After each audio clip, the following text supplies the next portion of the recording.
WhatsApp ഉപയോഗിക്കുന്ന നമ്മളിൽ പലരും ശ്രദ്ധിക്കാൻ പോകുന്ന ഒരു ഓപ്ഷനാണ് ഞാൻ ഈ പറഞ്ഞു തരാൻ പോകുന്നത്.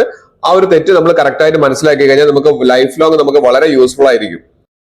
വാട്സപ്പിൽ പലരും ഈ ഒരു മിസ്റ്റേക്ക് ചെയ്തു വെക്കാറുണ്ട്. നമ്മൾ സാധാരണ വാട്സപ്പ് ഉപയോഗിക്കുന്ന സമയത്തും അതുപോലെ തന്നെ നമ്മൾ ഫോൺ കോൺടാക്ട്സ് ഉപയോഗിക്കുന്ന സമയത്ത് ഇത് വളരെ യൂസ്ഫുൾ ആണ്. അതിനായി നമ്മൾ ചെയ്യേണ്ടത് ആദ്യം നമ്മളൊന്ന് പ്ലേ സ്റ്റോർ ഒന്ന് ഓപ്പൺ ചെയ്യുക, വാട്സപ്പ് ഒന്ന് അപ്ഡേറ്റ് ചെയ്യുക. അപ്ഡേറ്റ് ചെയ്ത് കഴിഞ്ഞതിന് ശേഷം നമുക്ക് ഇവിടെ നമ്മുടെ ഫ്രണ്ട്സിന്റെ ഒക്കെ പ്രൊഫൈൽസ് ഇവിടെ കാണാൻ സാധിക്കുന്നുണ്ട്. അതിന്റെ താഴെയായിട്ട് നമുക്ക് ഫോൺ കോൾസ് നമ്മൾ എടുക്കുകയാണ്. അപ്പൊ നമുക്ക് വരുന്ന കോളുകൾ അല്ലെങ്കിൽ നമുക്ക് വരുന്ന ഫ്രണ്ട്സിന്റെ ലിസ്റ്റുകളൊക്കെ നമുക്ക് ഇവിടെ കാണാൻ സാധിക്കുന്നുണ്ട്. ഇതിൽ ഞാൻ സേവ് ചെയ്ത് വെക്കാത്ത ഒരു ഫ്രണ്ട്, ഒരു എക്സാമ്പിൾ പറഞ്ഞ ഒരു മുനീർ എന്നാണ് എന്റെ ഫ്രണ്ടിന്റെ പേര്.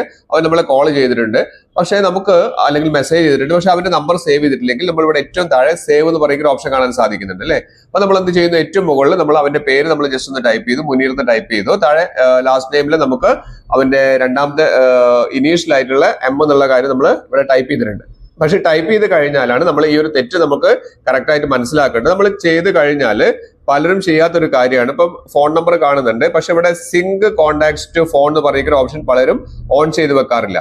അത് ഓൺ ചെയ്ത് വെച്ചാലുള്ള ഗുണം എന്താന്ന് വെച്ച് കഴിഞ്ഞാൽ നമുക്ക് ഈ വാട്സപ്പിലേക്ക് വന്നിരിക്കുന്ന കോൺടാക്ട്സുകൾ വാട്സപ്പിലും നമുക്ക് സേവ് ആവും, അതുപോലെ തന്നെ നമുക്ക് ഫോൺ കോൺടാക്ട്സിലും സേവ് ആവും. ചില സമയത്ത് വാട്സപ്പിലുള്ള കോൺടാക്ട്സുകൾ നമുക്ക് കോൺടാക്ട്സിൽ കാണാറില്ല. അപ്പൊ നമ്മൾ ആ സിങ്ക് കൊടുത്തു കഴിഞ്ഞാൽ അതിന്റെ തൊട്ട താഴെയുള്ള ഇമെയിൽ ഐ ഡി കൊടുത്താൽ നമുക്ക് ഇത്രയും ലിസ്റ്റ് വരുന്നുണ്ട്. അതിൽ ഏത് ഇമെയിൽ ഐ ഡിയാണ് നമ്മൾ സ്ഥിരമായിട്ട് യൂസ് ചെയ്യുന്നത് ആ ഇമെയിൽ ഐ ഡി നമ്മൾ കൊടുക്കുക. അപ്പൊ അങ്ങനെ ആവുന്ന സമയത്ത് നമ്മളെ ഫോൺ കോൺടാക്ട്സിലും ജിമെയിലും അതുപോലെ തന്നെ വാട്സപ്പിലും ഒരേ സമയത്ത് ഈ ഒരു കോൺടാക്ട് സേവ് ആവും. ഇത് വളരെ യൂസ്ഫുൾ ആണ്.